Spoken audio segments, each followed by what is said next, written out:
Hi guys, this is Dan. Welcome back to my channel. Finally, the summer season is over and it is the time for autumn. I have no idea why I say it because my TBR has nothing to do with the season change. In October, I still want to read 5 books. I will try my best to reach this goal even though I'm going to be away for one weekend. From my experience, I normally don't read much when I am away and I need time to pick up my reading pace again once I return, which gonna affect my reading for this month, unfortunately. Then I still got some books on my physical TBR, but I don't know which one to read first. So by the end of this video, I will show you what I've got, and you guys can go to the community tab and vote for which one I should read after you go through the list and hear my pleading. Spoiler, the list will be quite diverse and quite different, they're not just fantasy. Alright, maybe we can start with the books that I have chosen. And there are 3 series that I need to catch up with.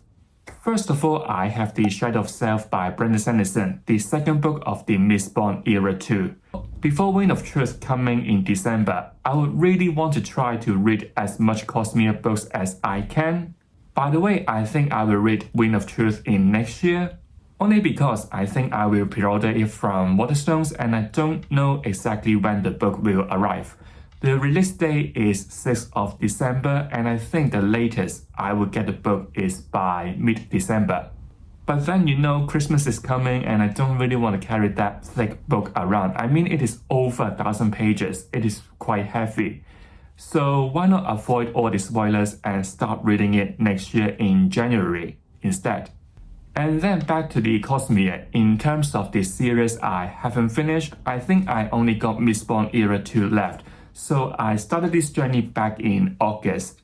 In the first book, we follow a pair of good friends, Wax and Wayne, who also happen to be the Elemencer in this world, meaning that they can burn certain metal to give them certain ability. For some reasons, Wax decided to retire from his peacekeeping work in the Rough, getting back to the city and focus on his family business.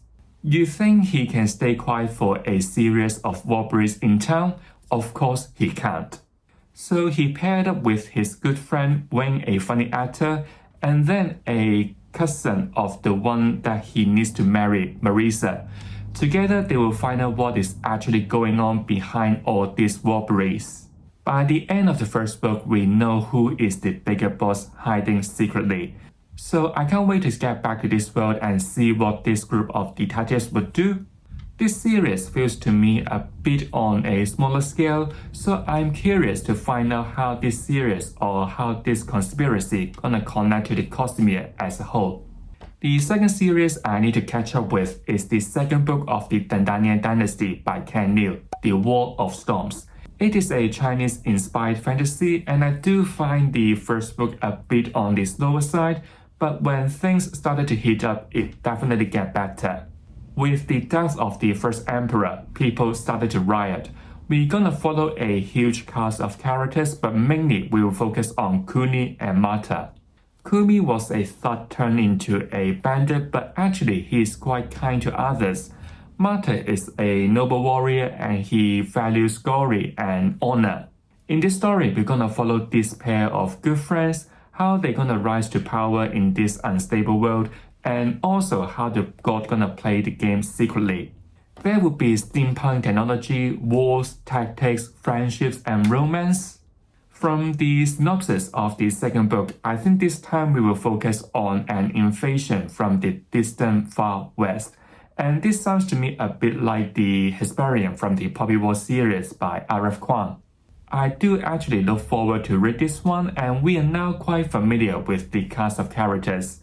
And I also want to see what sort of steampunk technology Ken Liu can think about and what sort of tactics he would play or he can come up with.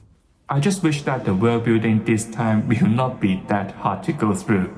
You watched this far already, don't forget to like this video if you enjoy it, subscribe to my channel Fantasy so you can see me more on your YouTube homepage. Why not also share what you're gonna read in October, maybe those you can't wait to get into. The last series I need to catch up with, no, this time is to finish, is the Jade Legacy by Fonda Lee, the last book of the Green Bone saga. This will be from the Broken Binding Fantasy subscription in September. Currently, I am reading Jade War, which is the second book of this series, so I try to avoid looking at the synopsis just in case there's any spoiler in it. But I think it is still gonna be about the Cole family and their Jade business. In the second book, the scope of the plot expands. We know that there would be demand for Jade outside K-Con, where this family is from. The current law bans the trade of Jade, so it kind of promotes smuggling of it. There is also wars and conflicts which gonna put the Cos family into a very difficult position. In K-Con, Cordis family is the leader of the No Peak clan. They need to be careful of their rival, the Mountain clan, the one that would use any possible methods to unite all the clans. So I think in the third book we're gonna see the younger generation in the Cos family deal with this kind of conflicts both internally and externally. And I can't wait to take off another fantasy series. So these are all the fantasy series I need to catch up with. At last, I have a subscription book to read, and it is The Gods Below by Andrea Stewart. I will get this one from the Fairy Loot adult subscription in September. If you follow me long enough, you will know that in every month's TBR, I will definitely feature a book from the Ghostbra GSFF subscription. But I have decided to give this subscription a break. I will not keep getting books from them on a monthly basis. The reason is that I have quite a lot of book subscription to keep up with. Ghostbra, the Broken Binding, both fantasy and sci-fi subscription, and then the Lot Library, Afterlight, now Fairy Loot. And spoiler here, in October, I will be also joining the Ainstone quarterly fantasy subscription. It is just a lot to keep up with. Luckily for some of them, their skip policy is quite generous. It is literally like you can get which one you would like to or which one you want to skip. There's no big deal at all. I have been subscribing to the Ghostbra GSFF for almost a year now, and I have done 2 reviews about it. In short, it is a huge hit and miss. When it is good, it is really good. When it missed the mark, I nearly need to DNF it. The percentage of like good or bad is literally like 50-50. So I have decided to give Ghostbra a break and maximize my use of the skips. When all the skips are used up, I will think about should I give up this subscription and stop paying for it. I'm still glad that I joined this subscription last year because there are books for sure I will never pick on my own. The list is actually quite diverse. You got YA, you got adult, you got fantasy, you got sci-fi, you got romantasy, you got thriller, you got mystery. It's just like really diverse. I can name quite a lot of genre already. But because it is so diverse in terms of the subgenre, sometimes it just misses its mark. There are books that I need to DNF when I'm like halfway through. There are series that I would definitely not pick up again. To be very honest, I think nowadays we just got too many book subscriptions, not just limited to SFF but other genres as well. I would say for the sake of all the book lovers, I think it is the time for a change in format. We just have too many book subscriptions, and I think it is the time to relax the skip policy. Even let's say for the same company like Inimicrate or Fairy Loot, they got different lines of subscription. Let's say YA book, adult book, sci-fi, romance, romantasy, horror. Next year, Inimicrate would launch the sci-fi subscription, and then Fairy Loot would got their own fantasy quarterly sub. It is just quite a lot to choose from. We may love every single one of your choice, or maybe lately the picks are not really my cup of tea. I know that if we relax the skip policy like this, it might be difficult for these companies or the publishers to decide how many they should produce. But I think there will be no harm if the leftover stock can go to the general sale, because you can still make money from it. I am definitely not smart enough to come up with a perfect solution, but I do think it is the time to change the format of book subscription. There are just like too many good books for us to read, or maybe it is like we don't want to miss because of FOMO. The last thing I want to see is our TBR keep on growing because we can't skip any books and we will never have time to finish them all. What a waste then. The other reason I kind of giving up on Ghostbird is I finally received an invitation from the very good adult subscription after 9 months wait. It is such a long time and I don't want to miss this chance, so I think it is a good way to try another book subscription. The September book is going to be The Gods Below by Andrea Stewart. Honestly, I don't know what to expect from this one only because the synopsis on Goodreads is short and fake. It is an epic fantasy following Hakara, the one who wanna find her missing sister but end up leading a rebellion. There will be magic, there will be battles between the gods. Honestly, this is how much the synopsis has given to us and we shall see will I like it or not. I'm kind of worried. These are all the books that I picked for myself, so it is the time for you guys to vote. There will be a total of 4 books for you guys to vote for because of the limit of YouTube. Otherwise, I'll put more in it. I'm not gonna lie, my physical TBR is much longer than that. I'll just briefly talk about them, otherwise this video will be too long. To start with, I have books that I saw from my Liverpool-Manchester trip. The first one I have is Long Live Evil by Sarah Rees Brennan. This book firstly come to my mind only because of this cover. It looks really cool, it looks really badass. Then I look at the synopsis and I find the concepts really fun. It is about our main character, Ray, who is holding her last breath. Then a magical bargain came to let her live in her favorite fantasy world. She then would be teleported to this world which is on the brink of war and even meet her favorite fictional character, the Emperor. But turns out Ray is not going to be the hero in the story, but the villain.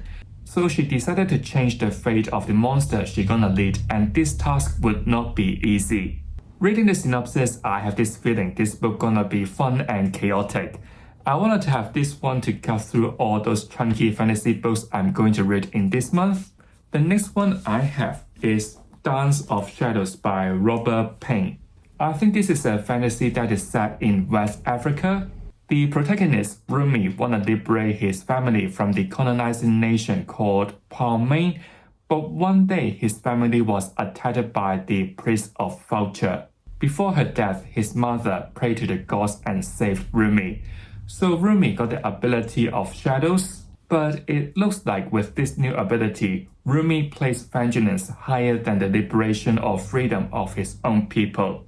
This one sounds to me on a bit darker side, and it is quite rare to find fantasy that is inspired by African culture, but I just find this month I don't really need another thick fantasy book, so don't fall for it, but I'll read it soon.